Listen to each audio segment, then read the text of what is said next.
Capsicum, মাংস, খাসি মাংস, পেঁয়াজ, খাসি মাংস, ক্যাপসিকাম।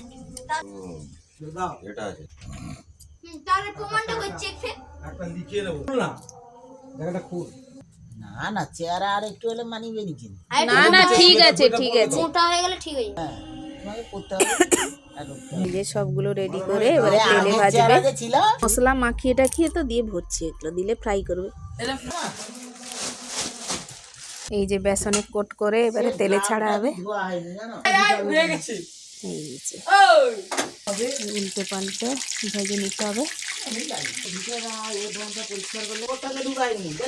এই যে দেখো সস দিচ্ছে উপরে, এবারে খাওয়া হবে টপ টপা টপ টপা।